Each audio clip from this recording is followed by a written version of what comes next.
За өнөөдрийнхөө YouTube бичлэгээр та бүхэндээ ойрд цагны талаар мэдээллийг оруулаагүй. За тэр дундаа эмэгтэй хүмүүсийн цагны талаар мэдээллийг оруулж байгаагүй. Тэгвэл өнөөдрийнхөө дугаараар та бүхэндээ хүн алзын найз бүсгүй болох Зендая ямар цагны цуглуулгатай вэ? За түүнд хичнээн цаг байдаг вэ гэдэг мэдээллийг үзүүлэх байна.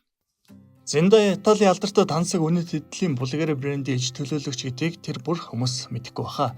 Тэрээр энэхүү брендийн цаг зөвхөн нэлбэг. Тэр дундаа тэрээр хамгийн их яригддаг загваруудын нэг болох Serpanti Spiga High Jewelry цагийг байнга зүүдэг. Энэхүү цаг нь Bulgari брендийн бэлэг тэмдэг болсон могоон дүрслийг ашигласан бөгөөд буунд машигран орох өвөрмөц шаталсан гинжи осортой.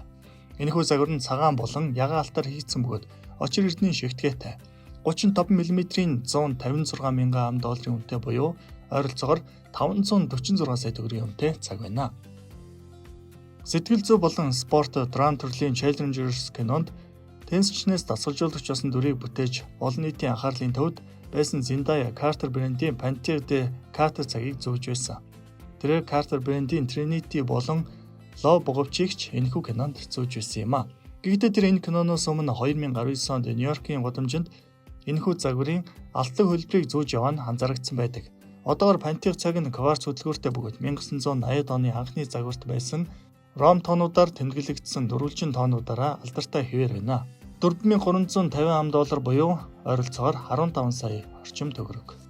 Spider-Man No Way Home киноны хэвлэлийн ярилцлагаар Zendaya ягаан алтаар хийгдсэн торомсог ялдсан өнгөлгөөтэй цагаан нүртэй Patty Philip Nightless цагийг зөөж яваа нь олонний анхаарлыг татсан байдаг. Энэ загвар нь 7118 цувралд хамаарах бөгөөд онцлог нь Opal-ын өнгийн долгилсон хээтэй их Nightless загварууд нь шулуун зураастай байдагтай харьцуулахад өөрмөц. Мөн энэхүү цаг нь автомат механик хөдөлгөөртэй $91 буюу 318 сая төгрөг. Zendaya зөвхөн кино дэлгэц болон улаан хивсний ёслолд биш, харин загварын нийслэлийн гудамжинд ахуулсан папарацци энгийн зургнууд ч мөн энэхүү цагийг зөөж яваа нь анзаарэгдсэн байна. Энд ахуулсан зураг дээр жүжигчин бүсгүй жинхэнэ сонгодог загварын цаг болох хаарцгаан өрөөтэй Rolex Daytona зүүсэн байгаа нь харагдана. Энэхүү загварыг ихэвчлэн Panda хэмээн нэрлэдэг $29 мянган буюу 101 сая төгрөг орчим. Zendaya жүжигчний карьертай өсөж яваа жүжигчин. Түүний цагны цуглуулгууд ч эмгтээлэг байдалд баригддаг гэдг нь үүнээс харагдаж байна. Үүний тод жишээ бол түүний зүүсэн Bulgari Octo Solo Tempo цаг юм. Хар өнгийн 8 талстай Cebralet нь өргөн зэвэрдгүү ган хүрээтэй баг зэрэг brutalist хэм маягтай харагдаж байгаа юм. Харин материал харьсан осор нь энэхүү цагийг илүү чөлөөтэй өдөр тутмын хэм маягтай болгож өгдөг. $75 мянган буюу 26 сая төгрөг.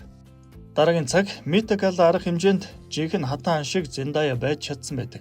Bulgari брендийн энэхүү гайхамшигт Diva Dream загвар нь түүний гоо зүүн мэдрэмж болон түүний цагны ур хийцийн өндөр түвшинд байгаа гэдгийг харж байна. Энэхүү цагны оосор болон их бие брендийн Diva Dream тансаг үнэт эдлийн цуглуулгад багтдаг сэн сэлбэрийн танигдсан элементүүдээр бүтээгдсэн. Мэдээж хэрэг Cebralet болон хүрээнч майдал очир алмазан чимэглэлтэй байсан юм а. Zendaya Disney-с төрсөн оддын нэг гэж хэлж болно. Гэхдээ Disney-д ажиллаж байсан үеийн төгсгөл болон дэлхийд дахин алдартай од болохын өмнөх нь тэрээрч аль хэдийн цагны нэрийн мэдрэмжтэй байсан гэдэг нь үүнээс харагдаж байна. 2015 онд тэрээр алт болон гангаар хослуулан хийгдсэн нарны Toyota гялалзах Rolex Datejust 36-г зөөж байсан харагдана. Энэхүү цаг нь цагийн заалтууд дээр очир алмаз шигтгэсэн бөгөөд хүрээн мөн алмазсан шигтгээтэй байсан юм а. За та бүхэндээ Zendaya-гийн цагны танилцуулгыг үзүүлээ. Та бүхэнд таалагдсан бол лайк, subscribe дараарай гэж хүсвэн. Ингээд та бүхэн дараагийн дугаараар хэний цагны бичлэгийг үзмээр байгаа гэдгээ комент хэсэгт бичээрэй. Ингээд дараагийн бичлэг хүртэл баяртай.